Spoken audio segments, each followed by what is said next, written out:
ജില്ലാ വ്യവസായ കേന്ദ്രത്തിന്റെ ആഭിമുഖ്യത്തിൽ ചേർത്തലയിൽ ബാങ്കേഴ്സ് മീറ്റ് സംഘടിപ്പിച്ചു. വ്യവസായ വാണിജ്യ വകുപ്പ്, ജില്ലാ വ്യവസായ കേന്ദ്രം ആലപ്പുഴ, താലൂക്ക് വ്യവസായ ഓഫീസ് ചേർത്തല എന്നിവയുടെ ആഭിമുഖ്യത്തിലാണ് ബാങ്കേഴ്സ് മീറ്റ് സംഘടിപ്പിച്ചത്. ചേർത്തല നഗരസഭാ ചെയർപേഴ്സൺ ഷേർലി ഭാർഗവൻ ഉദ്ഘാടനം ചെയ്തു. നഗരസഭാ vice chairman T S Ajayakumar അധ്യക്ഷത വഹിച്ചു. ഉപജില്ലാ വ്യവസായ ഓഫീസർ ജെയ്സൺ കെ ജോർജ് സ്വാഗതവും പട്ടണക്കാട് ബ്ലോക്ക് പഞ്ചായത്ത് വ്യവസായ വികസന ഓഫീസർ നിസാമുദ്ദീൻ ടി യു നന്ദിയും പറഞ്ഞു. ആലപ്പുഴ ജില്ലാ വ്യവസായ കേന്ദ്രം മാനേജർ ഗൗതം യോഗീശ്വർ മുഖ്യപ്രഭാഷണം നടത്തി.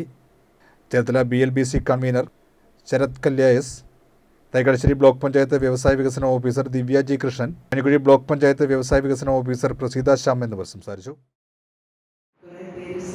കുറെ കാര്യങ്ങളിലേക്ക് നമുക്ക് സബ്സിഡി കിട്ടാറുണ്ട്. കുറെ സബ്സിഡി ഇല്ലാത്തതായിട്ടുള്ള പരിപാടികളുമായിട്ടൊക്കെയാണ് മുന്നോട്ട് പോകുന്നത്. തീർച്ചയായിട്ടും ഒരു സംരംഭം നമ്മൾ തുടങ്ങുമ്പോഴത്തേക്കും അത് എങ്ങനെ നമുക്ക് വിജയിപ്പിക്കാൻ സാധിക്കും എന്നുള്ളതായിട്ടുള്ള ഒരു ഉദ്ദേശം നമ്മൾക്കൊരു മനക്കോട്ട വേണം, അല്ലെങ്കിൽ മനസ്സിലൊരു നിശ്ചയദാർഢ്യം വേണം. ഞാൻ ഇന്ന തൊഴിൽ ചെയ്തു കഴിഞ്ഞാൽ, അല്ലെങ്കിൽ ഇന്ന സംരംഭത്തിലേക്ക് ഞാൻ പോയി കഴിഞ്ഞാൽ എനിക്കതുകൊണ്ട് പ്രയോജനം ഉണ്ടാകും എന്നുള്ളതായിട്ടുള്ള ഒരു ദൃഢനിശ്ചയം നമ്മുടെ മനസ്സിലുണ്ടായിക്കഴിഞ്ഞാൽ ഒരിക്കലും നമുക്ക് പതറേണ്ടതായിട്ടുള്ള ആവശ്യം വരുന്നില്ല.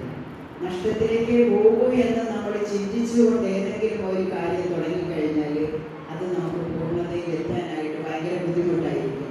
വേറൊന്നും കൊണ്ടൊന്നുമല്ല, എന്നും നമുക്ക് ആശങ്കകളാണ്.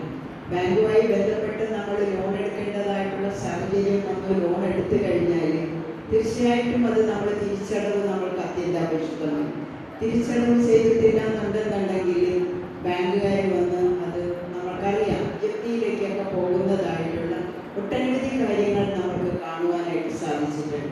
പക്ഷേ ചേർത്തല നഗരസഭയെ സംബന്ധിച്ച് നമ്മൾ 3-4 വർഷമായിട്ട് നിരവധി സംരംഭകരെ കണ്ടെത്തുകയും നിരവധി സംരംഭകർ ഇതുകൊണ്ട് രക്ഷപ്പെടുകയും ചെയ്തിട്ടുള്ളതായിട്ടുള്ള സമയം ഈ 4 വർഷത്തിനിടയിൽ നമുക്ക് കാണുവാനായിട്ട് സാധിച്ചിട്ടുണ്ട്.